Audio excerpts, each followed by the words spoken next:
پھر آئیے پانچواں گروپ ہے سورہ سبا سے احقاف تک، یہ 13 صورتیں مکی ہیں، اور پھر سورہ محمد صلی اللہ علیہ وسلم سے سورۃ الحجرات تک 3 صورتیں مدنی ہیں، یہ کل 16 صورتیں ہیں۔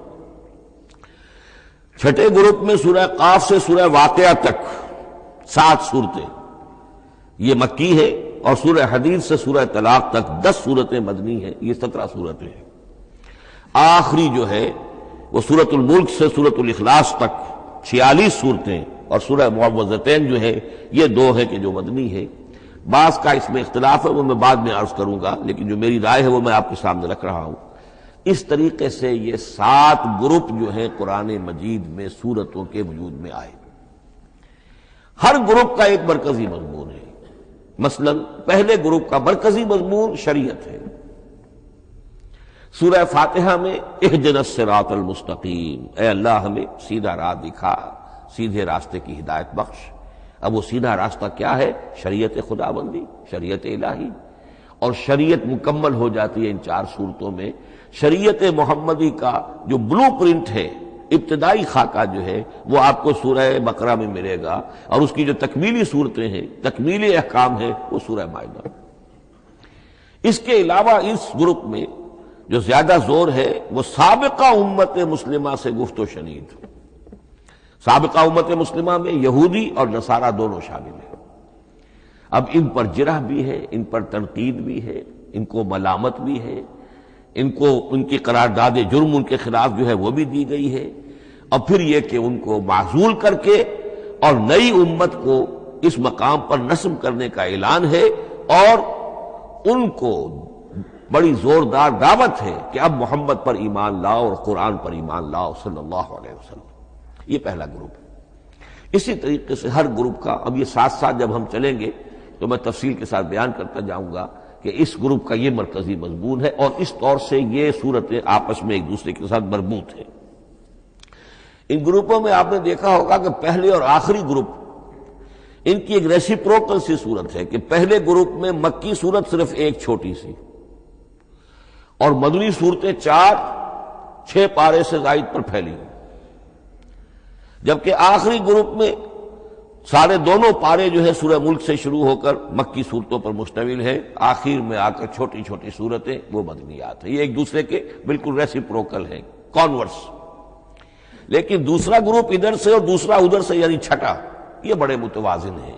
2 صورتیں مکی، 2 مدنی، اور ادھر 7 صورتیں مکی اور 10 مدنی، لیکن 7 صورتیں جو ہیں وہ 3 رکوعوں کی ہیں، ان میں سے ایک 4 رکوع کی بھی ہے، اور اکثر و بیشتر وہ جو دوسری ہے وہ 2 رکوعوں کی ہے، تقریباً متبادل بنتی ہے۔ تو درمیان میں جو ہے ان میں جو مدنی صورتوں کا حصہ بہت کم ہے، اکثر و بیشتر جو ہے وہ مکی صورتیں ہیں۔ ان مکی صورتوں کے اندر بھی جو 6 گروپ تقریباً بنتے ہیں، اس لیے کہ پہلی گروپ کے اندر تو مکی صورت صرف سورہ فاتحہ ہے، تو ان میں سے پہلے 2 گروپوں میں رسالت کا مضمون مرکزی مضمون ہے، درمیانی 2 گروپوں میں توحید کا مضمون مرکزی مضمون ہے، آخری 2 گروپوں میں انذار آخرت کا مضمون مرکزی مضمون ہے۔ آخری صورتیں آپ کو معلوم ہے سورہ قاف سے شروع ہو کر تو پھر یہ انذار آخرت جو ہے ان سب کا مرکزی مضمون ہے۔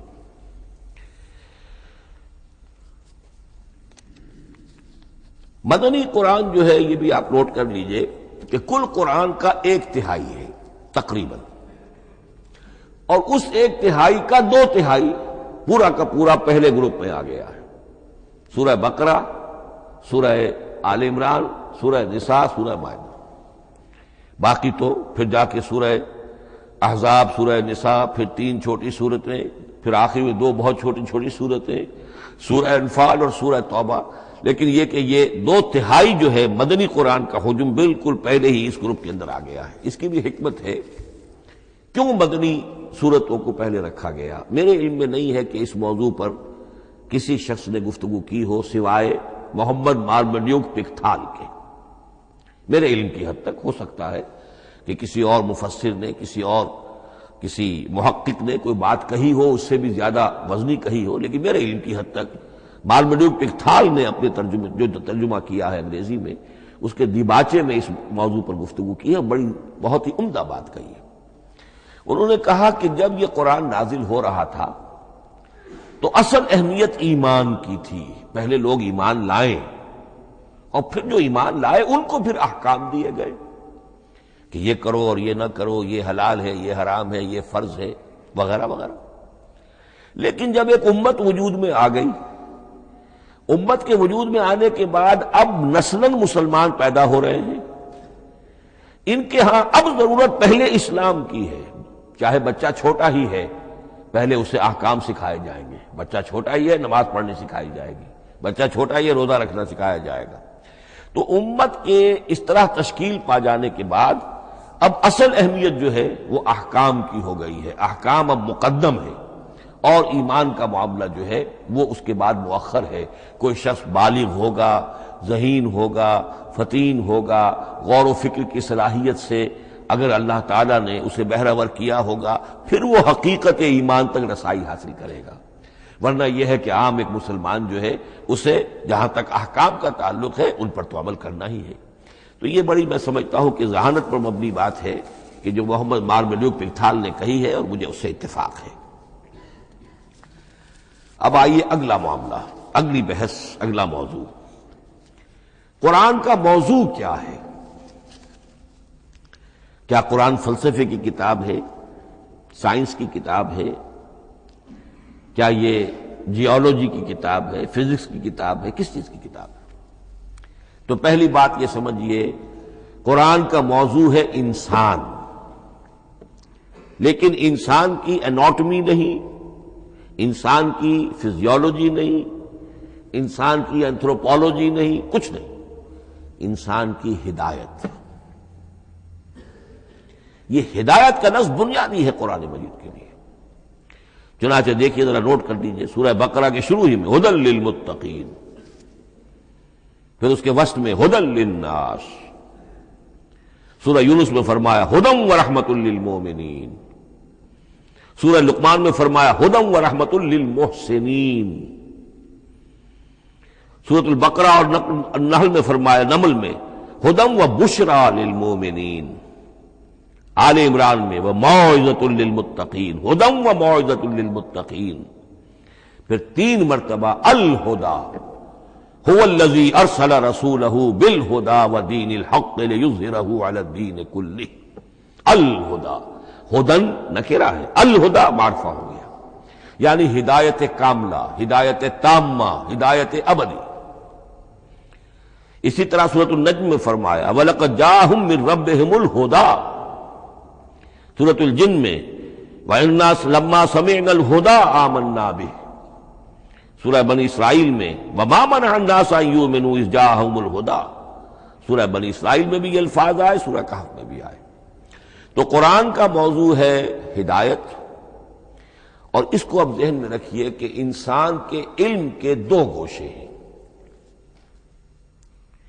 علم انسانی 2 حصوں میں منقسم ہے، ایک حصہ ہے فزیکل ورلڈ کا علم جو حواس کے ذریعے سے حاصل ہوتا ہے، مادی حقائق ان کا علم، حواس خمسہ، ہمارا دیکھنا، سننا، سونگنا، چکھنا، چھونا، یہ تمام صلاحیتیں ہیں، ان سے کچھ معلومات حاصل ہوتی ہیں، اور عقل کا یہ کمپیوٹر ان کو پروسیس کرتا ہے، اس سے نتائج نکالتا ہے، نتائج نکال کے سٹور کر لیتا ہے، پھر مزید کوئی معلومات حواس کے ذریعے سے حاصل ہوتی ہیں، اب ان کو وہ پھر پروسیس کر کے جو سابق میموری سٹورڈ ہے اس کے ساتھ ریکنسائل کر کے کوئی اور نتیجہ اخذ کرتا ہے۔ اس طرح رفتہ رفتہ رفتہ رفتہ انسان کا یہ علم بڑھتا چلا جا رہا، اور ہم نہیں کہہ سکتے کہ ابھی اور کہاں تک جائے گا۔ آج سے چند سو سال پہلے بھی انسان تصور نہیں کر سکتا تھا کہ انسانی علم وہاں پہنچ جائے گا جہاں آج پہنچ چکا ہے۔ اس علم کا وحی سے کوئی تعلق نہیں، اس علم کا تعلق ہے اس میں علم اسماء سے جو حضرت آدم میں ودیعت کر دیے گئے تھے بالکل شروع میں۔ سورہ بقرہ کا 4واں رکوع جو ہے اس کے شروع میں ذکر ہے وَعَلَّمَ آدَمَ الْأَسْمَاءَ كُلَّهَا، اللہ نے آدم کو تمام نام سکھا دیے۔ اور اس کے آخر میں ذکر ہے جب آدم کو اور حوا کو حکم دیا گیا کہ اب زمین میں جا کر اور وہاں کا چارج سنبھالو، تو فرمایا وَإِمَّا يَأْتِيَنَّكُم مِّنِّي هُدًى فَمَن تَبِعَ هُدَايَ فَلَا خَوْفٌ عَلَيْهِمْ وَلَا هُمْ يَحْزَنُونَ۔ وہ علم ہدایت ہے، یہ دو چیزیں بالکل علیحدہ ہیں۔ علم اسماء در حقیقت یوں سمجھیے کہ جیسے آم کی گٹھلی میں پورا آم کا درخت ہوتا ہے، وہی تو گٹھلی ہے جو آپ زمین میں دباتے ہیں، پھر اگر پانی وہاں پڑتا ہے، زمین میں روئیدگی بھی ہے، وہ گٹھلی پھٹے گی، وہ جو اس میں سے دو پتے نکلیں گے، وہ پتے اوپر بڑھیں گے، درخت بنے گا۔ وہ پورا درخت جو ہے آم کی گٹھلی میں موجود تھا، صرف اسے پورا درخت بننے میں 2 سال 3 سال 4 سال لگیں گے، لیکن درخت موجود تھا، پوٹینشلی بالقوہ پورا درخت آم کی گٹھلی میں موجود تھا۔ ایکچولی بالفعل وہ آم کا درخت جو ہے کئی سال کے اندر وجود میں آیا۔ بعین ہی یہ معاملہ ہے، کل مادی حقائق کا کل علم حضرت آدم علیہ السلام کے وجود میں ودیعت کر دیا گیا پوٹینشلی۔ اب اس کی ایکسفولیشن ہو رہی ہے، وہ بڑھتا جا رہا ہے، برگ و بار لا رہا ہے۔ اور یہ علم جو ہے اس کا تعلق جیسا کہ میں نے عرض کیا آسمانی ہدایت سے نہیں ہے، اب یہ خود رو پودا ہے، بڑھتا چلا جا رہا ہے، اور کہاں تک پہنچے گا؟ علامہ اقبال نے صحیح تعبیر کی ہے، عروج آدم خاکی سے انجم سہمے جاتے ہیں کہ یہ ٹوٹا ہوا تارا مہ کامل نہ بن جائے۔ علامہ کی زندگی میں تو انسان نے چاند پر قدم نہیں رکھا تھا، لیکن یہ کہ اب تو چاند پر قدم رکھ کر انسان آ چکا۔ تو عروج آدم خاکی سے انجم سہمے جاتے ہیں کہ یہ ٹوٹا ہوا تارا مہ کامل نہ بن جائے۔ یہ ہے انسانی علم۔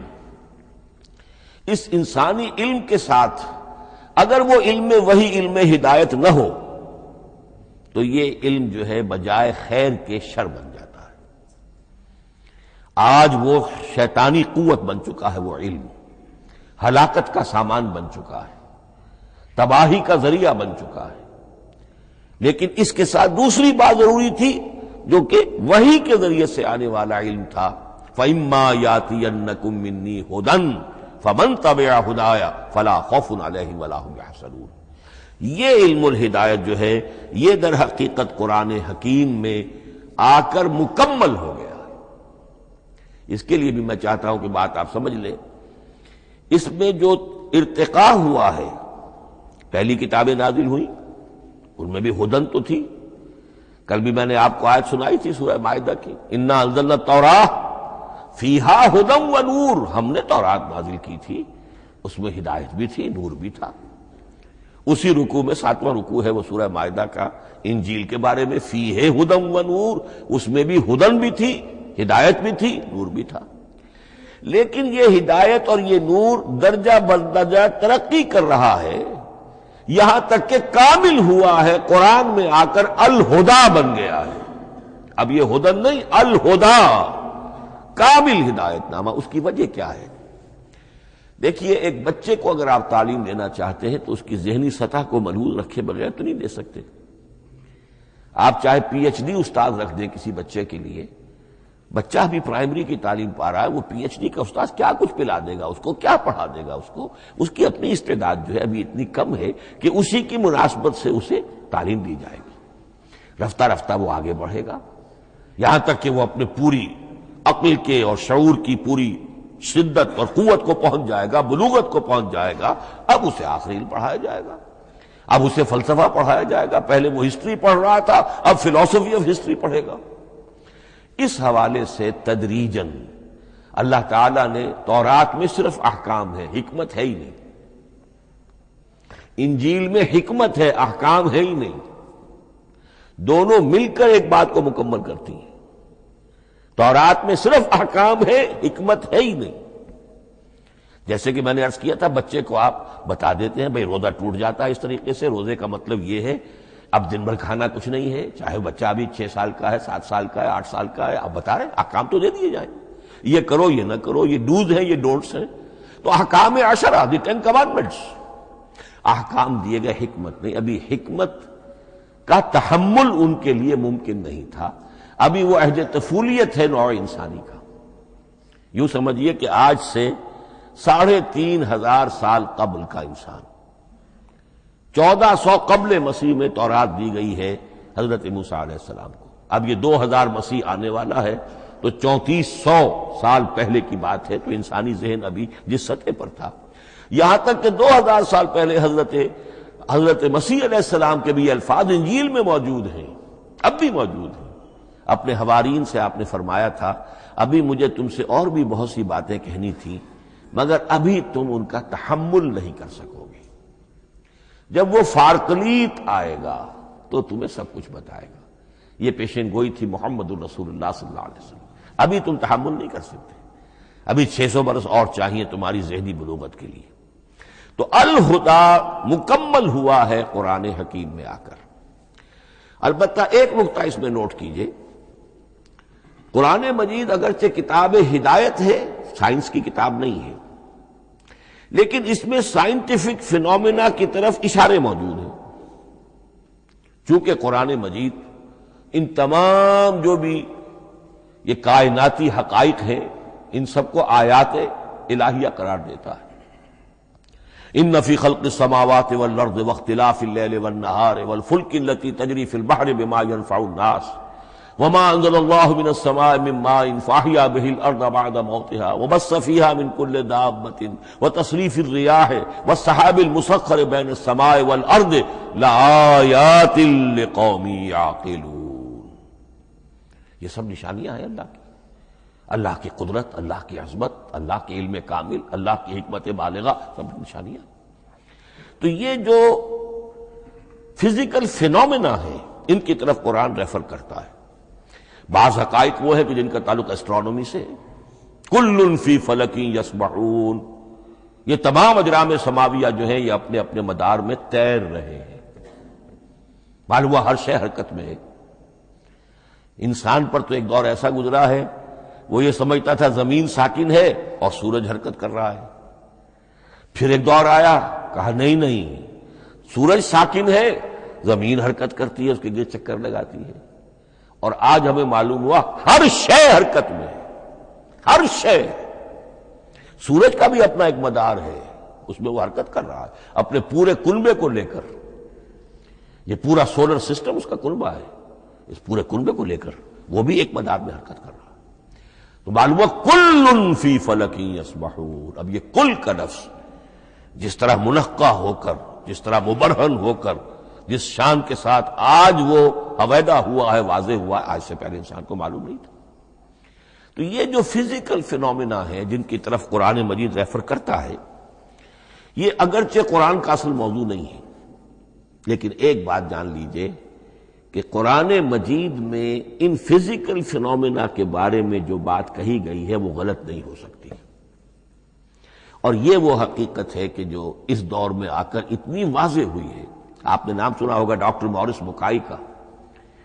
یہ فرانسیسی سرجن تھے، انہوں نے مطالعہ کیا، کمپیریٹو سٹڈی کی قرآن بائبل دونوں کی. بائبل سے مراد اولڈ ٹیسٹمنٹ، نیو ٹیسٹمنٹ دونوں. اور وہ اس نتیجے پر پہنچا کہ پورے قرآن میں کوئی ایک لفظ ایسا نہیں ہے جسے ہماری ساری سائنسی انکشافات میں سے کسی نے غلط ثابت کیا، جبکہ تورات میں بے شمار چیزیں ایسی ہیں کہ سائنس انہیں غلط ثابت کر چکی ہے. The science, the Quran and the Bible. اب یہ بات بڑی اہم ہے. اس کو بڑی خوبصورت انداز میں ڈاکٹر رفیع الدین مرحوم نے کہا ہے کہ یہ کائنات اللہ کا فعل ہے، عمل ہے، اس کی تخلیق ہے، اس کی تدبیر ہے، اور قرآن اللہ کا قول ہے. قول و عمل میں تضاد ممکن نہیں. عام انسان کے قول و عمل میں تضاد ممکن نہیں، اللہ کے قول و فعل میں اور قول و عمل میں تضاد ہو سکتا ہے. ہاں یہ ہو سکتا ہے کہ ایک دور میں انسانوں نے بات سمجھی نہ ہو، ان کا ذہن وہاں تک پہنچا نہ ہو، ان کی معلومات کا دائرہ ابھی اس حد تک ہو کہ ان حقائق تک نہ پہنچا ہو. لیکن جیسے جیسے وقت آئے گا مزید حقائق منکشف ہوں گے اور یہ بات اور زیادہ سے زیادہ واضح سے واضح تر ہوتی چلی جائے گی کہ جو کچھ قرآن میں لکھا ہے وہی برحق ہے. ہاں آج سے پہلے انسانی ذہن اس حد تک رسائی حاصل کرنے کا اہل نہیں تھا. اور یہ ہے در حقیقت آیت قرآن حکیم کی